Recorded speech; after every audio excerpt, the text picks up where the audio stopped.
Hi, it's Richard, CEO and founder of Digital Media Edge. And I thought I'd move now on to your metrics and KPIs for business growth. Because, again, having specific numbers you're trying to hit, as with any goal, is key to the overall success of your strategy. So, within the strategy video above, I talked about the importance of identifying your business goals and the growth that you're trying to achieve, and then breaking the overall goals, which probably has 5 or 6 KPIs, down into smaller targets and goals. For the marketing team, for the sales team, probably for operations and service as well. All of this can be broken down, which will feed into the overall goals. So there's two areas I want to think about here. Is the 5 questions that you're going to have to ask yourself at some stage to do with your business growth, and also then identifying key metrics that you must understand throughout this to make sure that that business growth is going to be predictable and you're working on the right areas every day to make sure that business growth happens. So when we're talking to a client initially, we want to understand what their growth goals are. So the 5 questions we're tending to focus on with a client, and this is something you can do for yourself. So get a piece of paper if you're watching this video and write these down for yourself. The first one is, what are your goals for growth? So get specific here. Okay, we don't want a general goal for growth here, that I'd like to double my growth in the next 5 years. Get specific with what that looks like for you. So if you're turning over 500,000 now and you want to get to £1 million in the next 5 years turnover, then how does that look? Put that down there. £1 million turnover by we're in 2020 at the moment, so 2025, by March 2025, our business is going to be turning over £1 million of turnover, because then you can start working that back to where you are now. What are your challenges to growth? So every business has challenges to growth. Nobody is immune to having challenges. So what are your challenges to growth? Is it knowledge? Is it resources?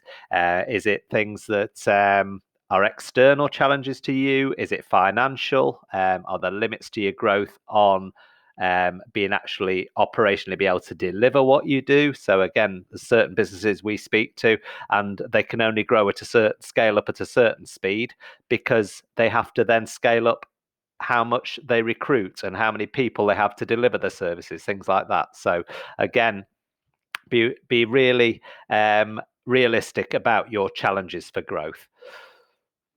And then what's your time scale for growth? So again, I've said 5 years here. You may have a more ambitious 3-year goal. So in 3 years, you may put down here. So again, put time scales there, and then you can work back milestones from those time scales that you identify here.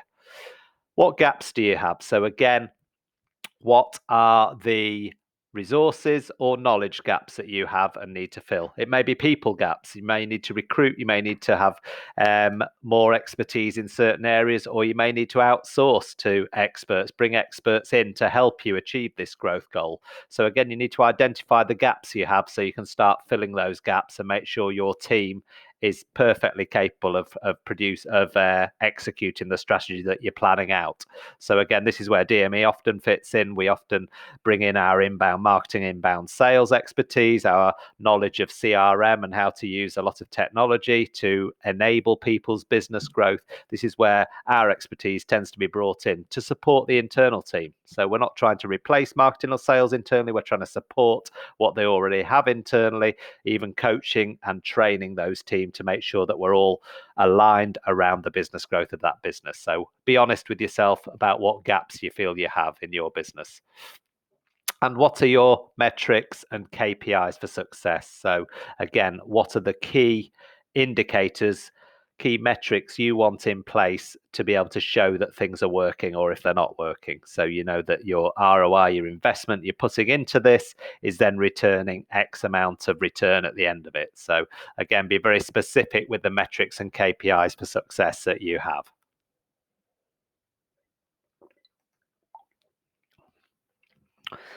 And then know your numbers. We always say this to clients: we must know the numbers. So Get specific numbers for each of these 7 questions. Ask these 7 questions. If you have no other KPIs in place, make sure you have answers to these 7, and these are the 7 that you're measuring to start with. So your financial goals from that previous slide, you should have now a financial goal. So you might have £1 million, as we say, as your financial goal. So if you're turning over 500,000 now, that means you need to be making an additional 500,000 over the next 5 years. So financial goals, then break those down. So what are we going to try and achieve in year 1? Because obviously this isn't going to be a linear process. It's going to be ups and downs as this gets established, but you must have a goal after year 1. So first 12 months, I want to be at £50,000 of additional revenue.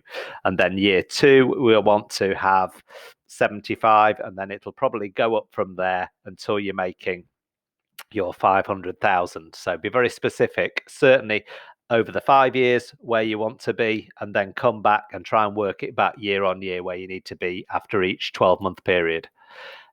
What's your average order value? Again, that's key. So if you're looking for £500,000 growth, but each of your products is £1,000 on average order value, then you know how many you need to sell to make that £500,000 growth over the next 5 years. So really important figure there. So how many customers do you need to attract? So you can break this down again if you're segmenting your audience into existing customers. So how many orders do you expect your existing customers? And then how many net new customers would you need to achieve your goal? So again, be very specific on net new customers and business from existing customers. Again, I talked about this a little bit in the strategy, but you need to be aware how long your sales cycle is. Is this a sales cycle of a month? Is it 3 months? Is it 6 months? Does it take 12 months for the average sale to happen? So be very specific from your last 100 orders, last 200 orders you had last year. Examine how long, on average out how long the sales cycle is. Because again, for marketing, they need to know when they're launching campaigns, how long they're going to take, and you need to understand how long it's going to take on average to see an effect on the bottom line. And what's your conversion rate, lead to customer? So again, how many leads is it 1 in 4 qualified leads your sales team are given that they convert into a customer? Is it less? Is it more than that? And again, if you're a B2C business, how many leads do you need to come in to see someone purchase off you? So again, you need an accurate figure here. Is it 25%? Is it 20%? 1 in 5? Is it less than that? You should really be expecting 1 in 4 as a minimum, and then improving from there. The more you improve the user experience, the more you improve your content, the more you're answering questions, the more your sales process is very predictable, the higher your conversion rate should be. You should be aiming for then 30-40% conversion rate. And remember, if you're attracting the right type of person by understanding your buyer personas, then your conversion rate should naturally be higher anyway, because you're not wasting time on people that would never convert into a customer or aren't a good fit for your business. And again, having a good fit matrix is a really key way of differentiating where you spend your time as a sales team as well. And your conversion rate, website visitor to lead. So I talked about having 2,000 visitors that you know already without driving any new traffic through your website. We're getting 2,000 visitors a month. So knowing, is that conversion rate 2%? Because if it's 2%, you should be expecting 40 of those website visitors to turn into leads every month. And again, examining how you improve that every month is only going to improve you hitting that figure. And how many visitors to your website? So you can see we've really reverse engineered this. So most people would go from website visitors all the way down. I'm reversing engineering, so saying, right, so if we know we're getting 40 leads at the moment, but we need X amount of new customers, you can start working back for how many website visitors you need to generate monthly, or how many visitors you need to generate even offline visitors, how many visitors from other sources. I'm talking digital sources here, but if my website's getting 2,000 a month and it's converting into 40 new leads, then all of our efforts here are to get to 2,500 a month, all of our efforts then get into 3,000 a month. We start, once this organic funnel is working well, we start then using paid traffic. And then you're happy to invest in paid traffic because you know how much it costs you to acquire a new customer.